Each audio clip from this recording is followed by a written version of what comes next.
I Travel,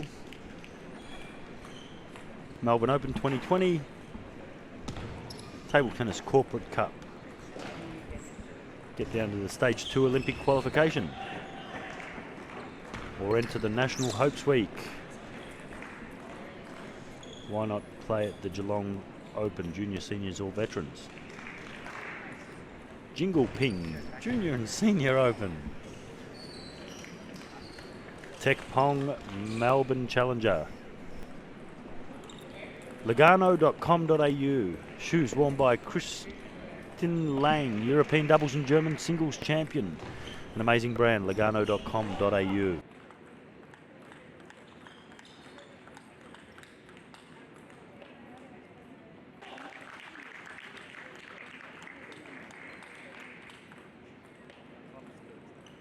All right, welcome back. We've got welcome back to the Stage 1 Australian qualification tournament for the 2020 Olympic Games. My name's Simon Gerarda. I'm joined again by Olympian national champion David Powell. Good to be back. Round 2, here we go. It's match 4-2, so Alex really needs this one. And last time they played, quick note, last time they played 4-1 for Nick. I don't think I can go past Nicholas. I think he looked in pretty fine form in round 1. I called Sam. 1-love. Yeah, 1-0 for me. Coach knows best. Yes, Dave? That's right. Next time we're in the bench and I tell you to go long to the forehand, you'll do it. Yeah, that's right. Oh, big forehand there by Alex down the line. How he had a bye in the first round. He's playing against Raymond Zeng.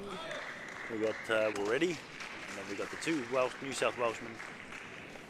Bob Liang versus Alex Young. And on table 1, I'm going to have to go with Nicholas too, Dave. Okay. Oh. Player, his name was Jean-Philippe Gatien from France. He but even his backhand when he goes for it, they're rockets. Yeah. They're not. He doesn't hold back. No. Like that. Look at that, Dave. Yeah, good punch. This week.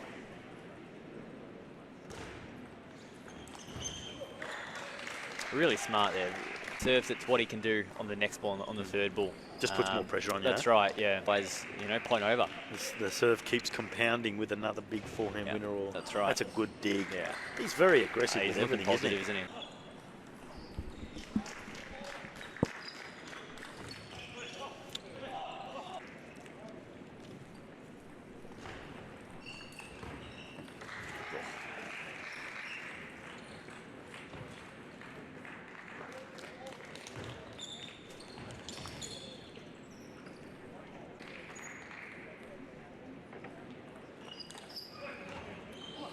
To keep these short.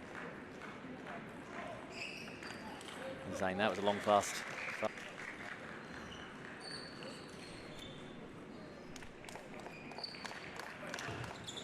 It's 4-9. Melissa Tapper joining us in the commentary box. How you going, Melissa? How are you doing, Dave?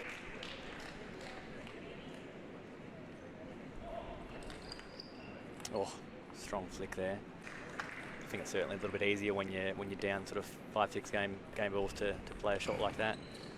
Good. And Nick's standard third ball, very nice. That's right. There we have it. 1-love for Nicholas. Good. I believe Nicholas won at the Junior Nationals 4-1. So I think Nicholas did win the last match. Coming into this one, I think starting from love all, you have a certain ranking, but I think it doesn't make too much difference when you're out there on the court. Different kind of pressure. That's right. Yeah.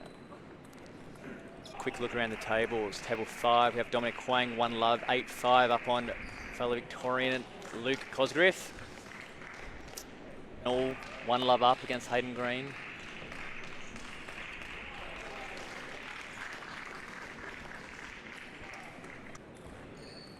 So Melissa, what do you think of the first round of the girls' matches? Oh. I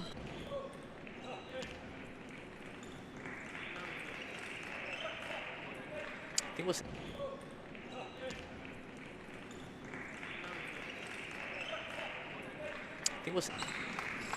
getting it in there quick so he can't turn around and pivot and play that strong forehand.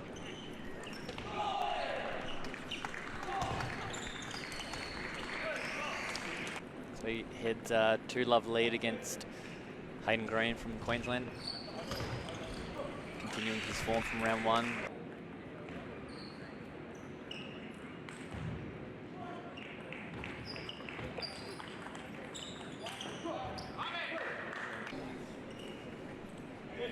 So, Taps, what did you make of Shemaine and Parlene's match just before round 1? At the moment. Yeah. The two girls having a good fight out there. Yeah, and I would imagine this is the first time Shemaine's played an event, I guess, with this important.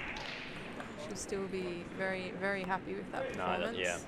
Give her some good confidence going into the next few. This lead.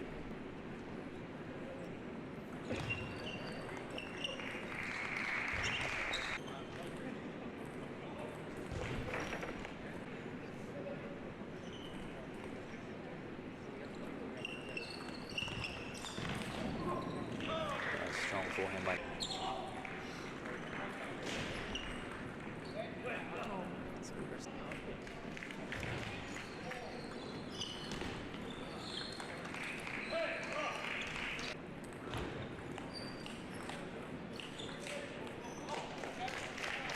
All right, a quick check of the other tables. Dominic Wayne goes 3-love up against.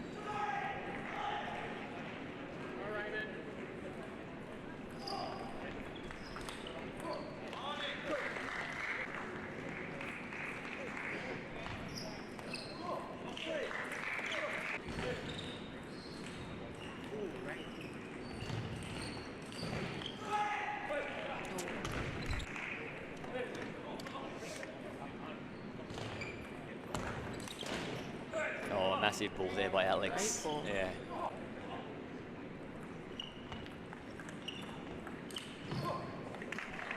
Good ball by Nicholas. Staying.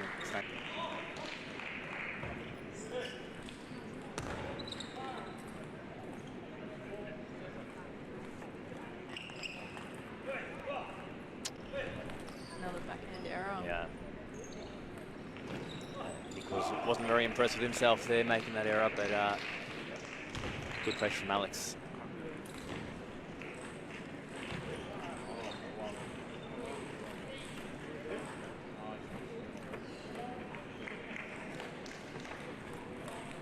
So Bob Liang and Alex Jung having a close match. Bob 7-5 up in the third, 1-all apiece.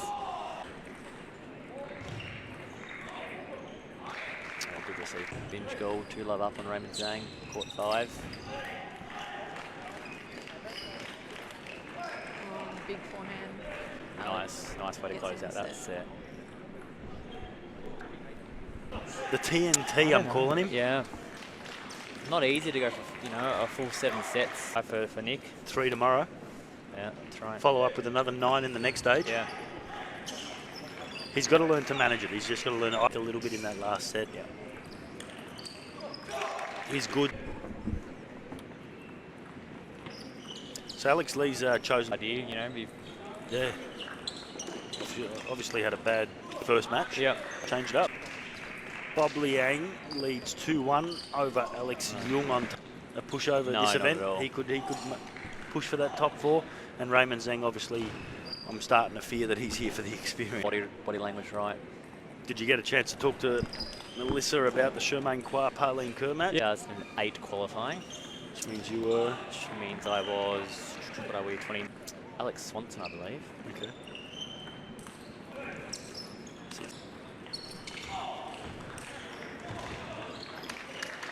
By the way, Luke Cosgriff now up to a 7-1 lead in the 5th set against Dominic. Aware of it, right? Yeah. And just start building your game again.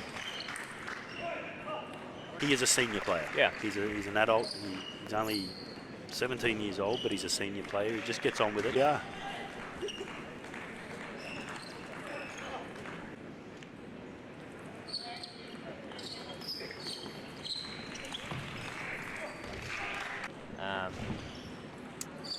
Oh, sorry, no, Alex is a right-hander. We're both left. Under all circumstances. Yeah. All types of... Oh, that kicked a mile.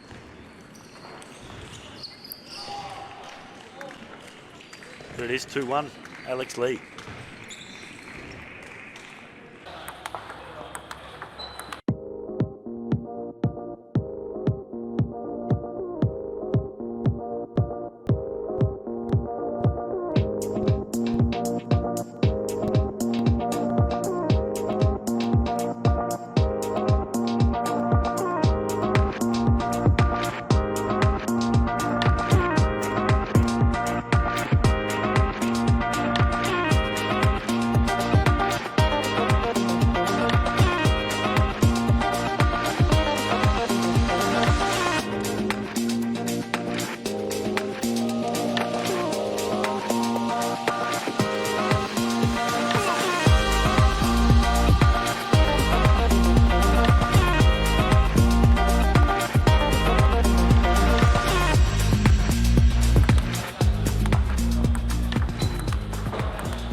Hayden Green. Alex Jung down 1-3 against Bob Liang. Girls matches for the next round will be rejoined by Jamie Olsen. So get on the Facebook page, ask him.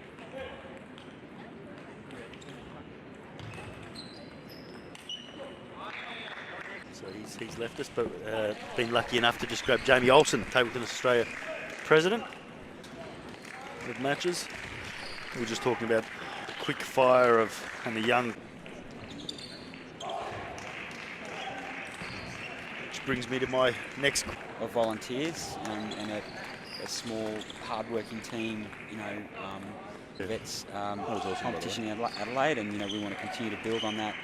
I'm sort of, particularly keen on looking at programs where we're looking at, we're investigating some programs where we can sort of get sort of certified, a certified sort of skills phase. But I'm really keen to, to focus on some of these initiatives.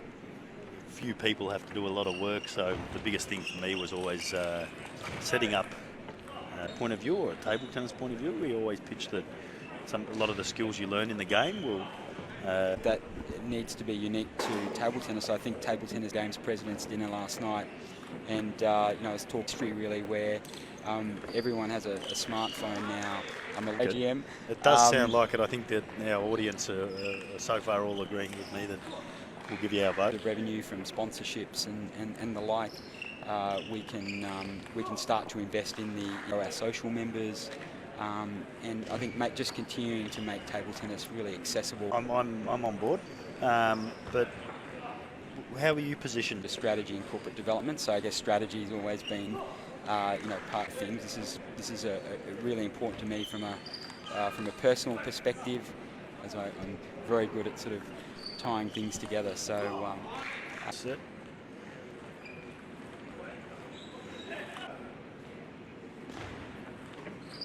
Oh, huge ball. Just point. There it is. To be selling Pizza Hut in Australia. That's the way I see it. It'd be just interesting in the next set. We'll get your thoughts on Alexanderson from Queensland against Connie Psihogis. There it is, 2-all. Question, Jamie, I was talking about it's a great product to sell table tennis. What are your thoughts? Yeah, well, like I said, that you can play, and it appeals to all ages. There's very little, and I think that makes it very appealing to, there's different. It's a little bit like if you look at 10-pin bowling, 20 years ago, it used to be it's different types of products catering to different markets. Thinking and really interested in stepping up into the role, or one of the reasons, is what today, right? Yeah, that's exactly right. So I think, there's an opportunity, beers or whatever, in their workplace. So, you don't have to travel. I'm more likely to go and play at, the art house or one of to really focus on that and create different offerings for different market segments. And a big challenge to find those. Just, if there was a replacement for Pennant, I'm sure everyone would put their hand up and take it. Yeah. All the clubs or. I think TTA or can be too prescriptive about what we need to do is provide the platform. So I think it's about creating the IP and the different programs. A lot younger, a couple of years younger than Parleen. Charmaine Quard now takes on Stephanie Sang. It's an important point here. Oh.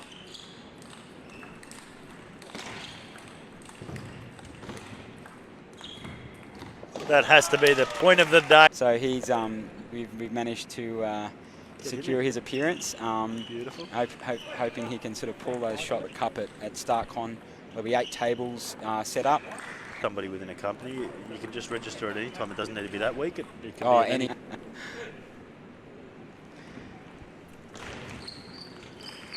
Rooms, and we've got a table tennis table set up. Nice. So thanks Rod for for coming on board.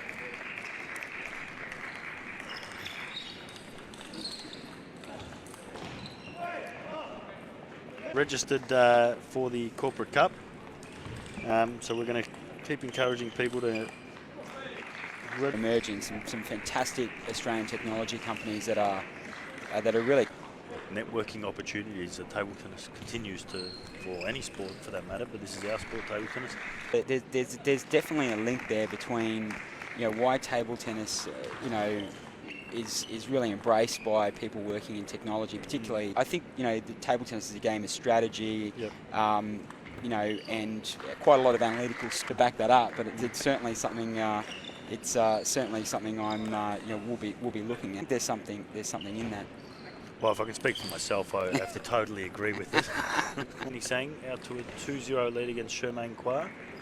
And on table 4, Parleen Kerr leads set if Nicholas Lum can continue his roll of points.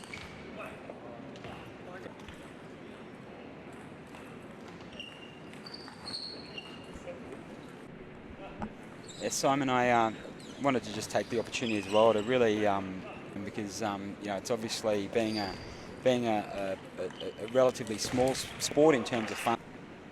You'd know, and I guess a lot of the people sort of listening or even maintain, let's say sometimes staying on the top in your age category or in the open division, the hard work that goes into it. Looking guy,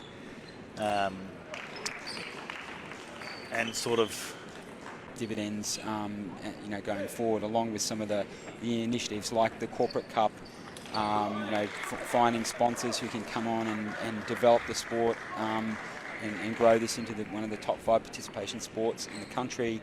I think there'll be a snowball effect in terms of the plans, right? I mean, it's the whole point is to sort of get that snowball just started, just by being involved with Table Tennis Australia.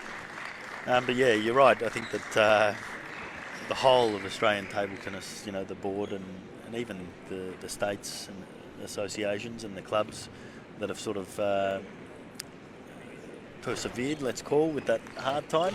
But once it gets started, it will take action. And I think there's a lot of great things being done in different clubs in different states, and I think it's about taking best practice, some of those great ideas, and then making them accessible. And often it's just it's a matter of awareness. I think it's we TTA need, our role is to help identify where good things are happening, and then leveraging those and sharing that knowledge across the rest of the the country and and state associations and clubs. So I think we're a sport that I think there's things we can do better in terms of how we use some of the limited resources. I think we duplicate a lot across different states, and so we've got a number of strategies, activities at the moment that are already underway where we're streamlining and we're saving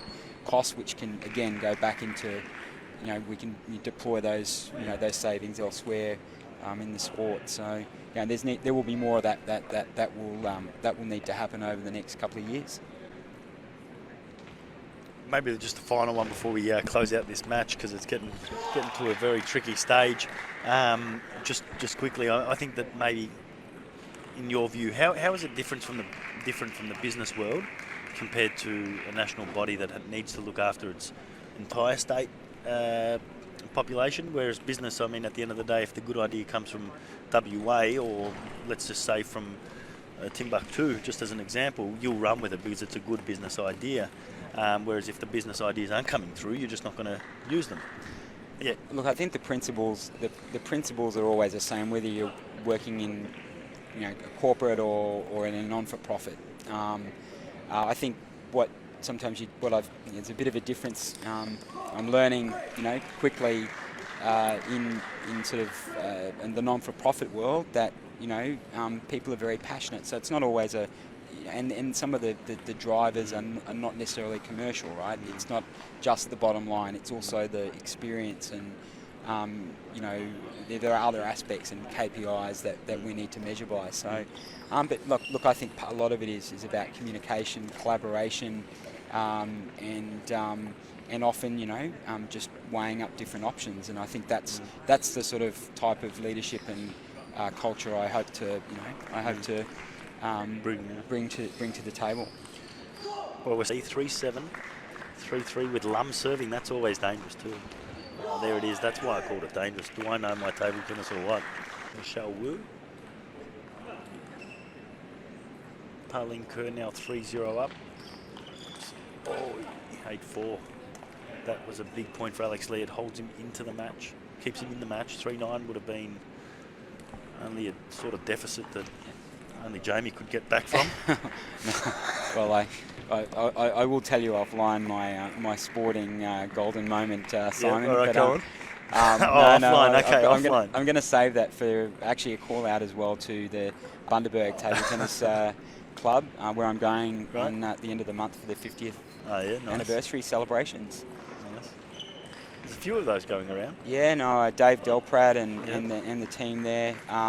No, it's many fond memories. You know, as a kid growing up, and I'm really looking forward to celebrating that milestone with them. So. Yeah, I think it's really important those sort of clubs, or all clubs around the country, really embrace those sort of milestones. There's one in Albury this year as well. It's celebrating, I think, 75 years. Yeah.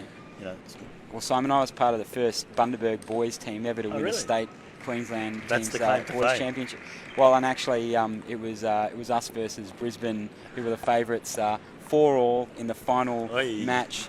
And I knocked off the #1 in the state to win for Bundaberg. So I still have goosebumps as I think about it. And that was the pinnacle of my sporting prowess in table tennis. Oh, well, Simon, it's better. Yeah, that's a good one. At least you got one. You must have too many to remember. Yeah, a bit like that. Modest as well. No, not modest. Timeout called from Lum Camp. 8-5. We never used to have these timeout things, Simon. This is a new innovation. It's a good innovation because during the timeout, it gives us another minute to roll our ads and bring in another revenue stream for us. In fact, I made a phone call to ITTF and explained that to them. I was watching there online, and they didn't go to the ads during timeouts. It was an ideal moment to just make an extra little revenue stream for the sport. 9-5, or tournaments that want to promote their event. 10-5. This match is going a long way for Lum for stage 2. Timeout called by Lee.